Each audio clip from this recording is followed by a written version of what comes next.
से पीछे नहीं हटेंगे। आज का भारत 14 अगस्त 1947 के भारत से बहुत बढ़ गया हुआ है। भारत जो है वो इस खित्ते में थानेदार का एक किरदार है, जिसके लिए वो आजकल कोशिश कर रहा है, और वो थानेदार अमरीकी मफादात का तहफ़्फ़ुज़ करेगा, पाकिस्तान के ऊपर भी नज़र रखेगा, कश्मीर पर गासिबाना कब्जा करेगा और वहाँ से बैठकर चीन की निगरानी भी करेगा, और फिर भारत, अमेरिका और दीगर जो आलमी ताकतें उसके साथ हैं उनके बिहाफ पे इस खित्ते पे एक पुलिसमैन का किरदार अदा करेगा।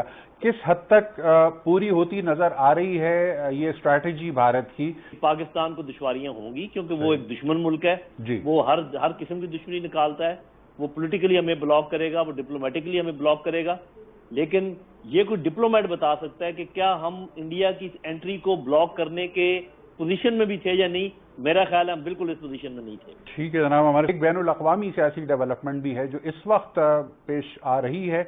इत्तलात के मुताबिक यूनाइटेड नेशन सिक्योरिटी काउंसिल, जिसके अंदर 15 कुल अरकान होते हैं, जिसमें से 5 मुस्तकिल और 10 गैर मुस्तकिल अरकान जिनको 2-2 साल के लिए मुंतखब किया जाता है, उस हवाले से आज वोटिंग का अमल जारी है। हमारे पास मौजूद इत्तलात के मुताबिक अब से 3 घंटे पहले की इस इलेक्शन में भारत को वाज़ेह तौर पर यकीन दहानी हासिल हुई भी है। और क्या तफसीलात हैं इस हवाले से, क्या डेवलपमेंट है और क्या पस मंज़र है इसका कि भारत को अनअपोज आने की अपॉर्चुनिटी क्यों मिल रही है, इसकी तफसील जानेंगे हम अपने ब्यूरो चीफ जनाब मतीन हैदर साहब से। मतीन तो ये साहब बिल्कुल इस वक्त जो है वो कामदार की जनरल असम्बली जो गैर मुस्तकिल अरकान का जो इलेक्शन करती है उसका वहाँ पे आज कोविड के बायस पहली दफा अक़वाम मुत्तहिदा की जनरल असम्बली को खोला गया इस इलेक्शन के लिए।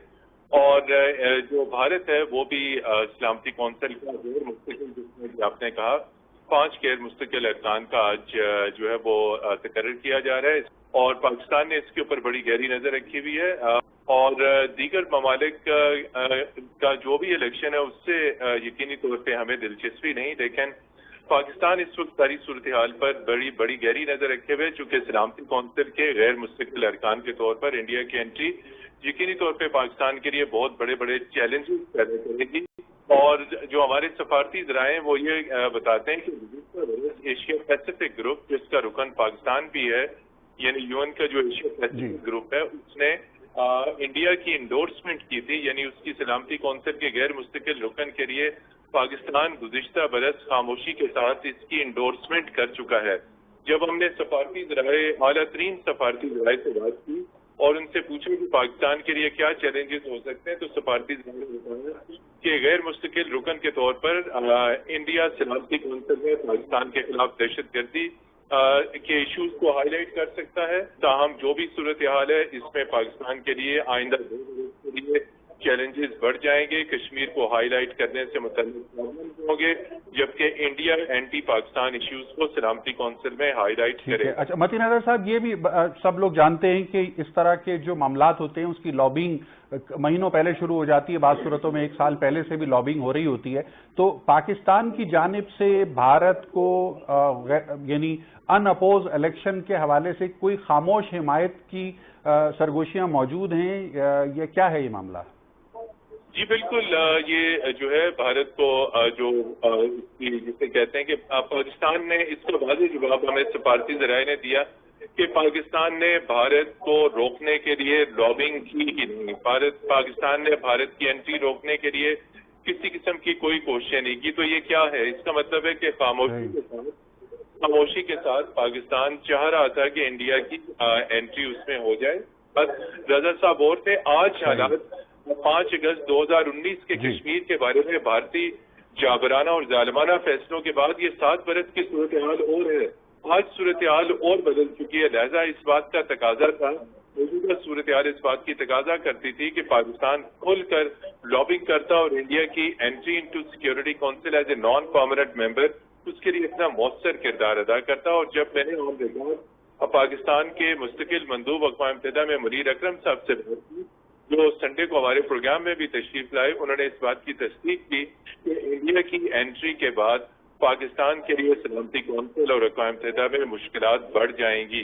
ठीक, आपने अपडेट अभी सुनी, मतीन हैदर साहब तफसीलात बता रहे थे। भारत आज मुमकिन तौर पर अनअपोज منتخب ہو جائے گا سلامتی کونسل کا غیر مستقل رکن کی حیثیت سے اگلے 2 سال کے دورانیے کے لیے مل ہے۔ اس ساری صورتحال میں پاکستان اور کشمیر اور بھارت اور چائنا کے تناظر میں یہ ڈیولپمنٹ، اس کو آپ کس نظر سے دیکھ رہے ہیں؟ ہمارے ساتھ موجود ہیں سینئر تجزیہ کار کی حیثیت سے lieutenant general retired Ghulam Mustafa صاحب اور لیفٹیننٹ جنرل ریٹائرڈ نعیم خالد لودھی صاحب۔ جنرل لودھی صاحب فرمائیے گا۔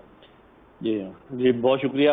ویسے تو اس سوال کا بہترین جواب کسی ایمبیسڈر کو یا ریٹائرڈ بیوروکریٹ کو دینا چاہیے، کیونکہ مجھے ایز اے جنرل پروسیجر معلوم نہیں ہے کہ جب آپ غیر مستقل ممبر بننے کے لیے اپنا نام کون تجویز کرتا ہے اور کیسے ہوتا ہے۔ لیکن ایک بات جو شاہ محمود قریشی صاحب نے جو بات کی اور جو میں نے سنی ہے جی، اور آپ نے بھی سنی ہوگی، اس کے مطابق یہ کہ یہ پہلی دفعہ تو نہیں ہے کہ وہ ممبر بن رہا ہے، پتہ نہیں میرا 10ویں یا 15ویں دفعہ وہ ممبر بن رہا ہوگا۔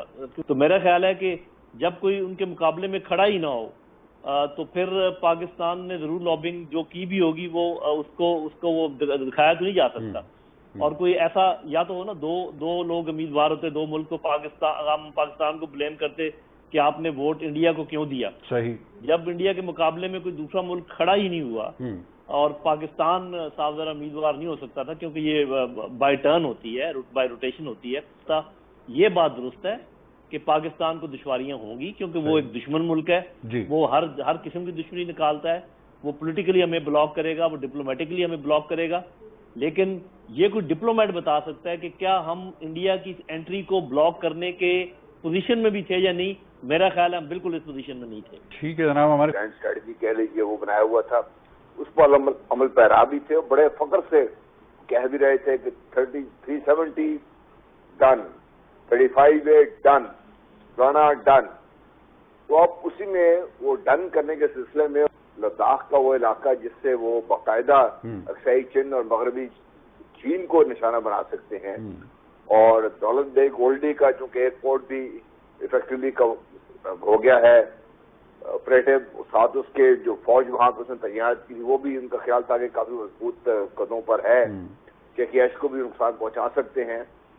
تو انہوں نے چائنا کو یہ سبق سکھانے کی کوشش کی کہ وہ اپنا جو علاقہ ہے، سو کال جو کلیم ہے اس علاقہ، اس کو وہ واپس لینے کی کوشش کر رہے تھے۔ بھارت جو ہے وہ اس خطے میں تھانے دار کا ایک کردار ہے جس کے لیے وہ آج کل کوشش کر رہا ہے، اور وہ تھانے دار امریکی مفادات کا تحفظ کرے گا، پاکستان کے اوپر بھی نظر رکھے گا، کشمیر پہ غاصبانہ قبضہ کرے گا، اور وہاں سے بیٹھ کر چین کی نگرانی بھی کرے گا، اور پھر بھارت، امریکہ اور دیگر جو عالمی طاقتیں اس کے ساتھ ہیں ان کے بہاف پہ اس خطے پہ ایک پولیس مین کا کردار ادا کرے گا۔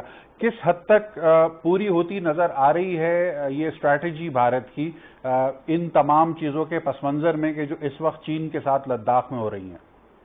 جی آپ ٹھیک کہہ رہے ہیں، بھارت کو یہ زوم تھا تھانے داری کا، اور وہ 2 پریشر تھے اس کے اوپر۔ ایک تو اندرونی پریشر تھا کیونکہ وہ جس قسم کے وعدے کر کے بی جے پی آئی ہے، جس میں اینٹی پاکستان ریٹورک بھی ہے، باقی بڑی طاقت بننے کا زوم بھی ہے، کوشش بھی ہے۔ دوسرا ایکسٹرنل پریشر تھا جو انڈو یو ایس جو ان کے معاہدے ہوئے ہیں اور اسٹریٹجک پارٹنرشپ بنی ہے، ان کو بھی کچھ کر کے دکھانے کا تھا، کیونکہ افغانستان میں جب امریکہ نے ان کو رول ادا کرنے کے لیے کہا تو بھارت نے تقریباً انکار کر دیا تھا۔ تو یہ اسی زوم میں آپ صحیح اندازہ ہے کہ آگے چل رہے تھے۔ دیکھیے بھارت جس قدر آگے آ گیا ہے، میں نہیں خیال کو اس سے پیچھے ہٹ سکتا ہے۔ سی پیک کا جو نشانہ بنا چاہتے تھے وہ ان کے منصوبے کا حصہ ہے، میرا خیال ہے وہ ختم نہیں کریں گے اس کو، اور اس کو ختم نہیں کریں گے تو 42 کو وجود میں آئی اور اس کے بعد یہ لگاتار ایکسپینڈ ہوتی رہی ہے۔ یہ ہمارے عام طور پہ ہم اس کو نظر انداز کر دیتے ہیں کہ آج کا بھارت 14 اگست 1947 کے بھارت سے بہت بڑھ گیا ہوا ہے، 40 سے 45% زیادہ رقبہ ہے۔ اس کی توسیع پسندی کے جو عزائم تھے وہ بھی ہے وہاں پر، اور نقصان بھی پہنچائیں گے، نقصان ہوگا پاکستان کے خلاف بھی ان کی جو کارروائی ہے، مجھے ڈر ہے کہ وہ اس سے پیچھے نہیں ہٹیں گے۔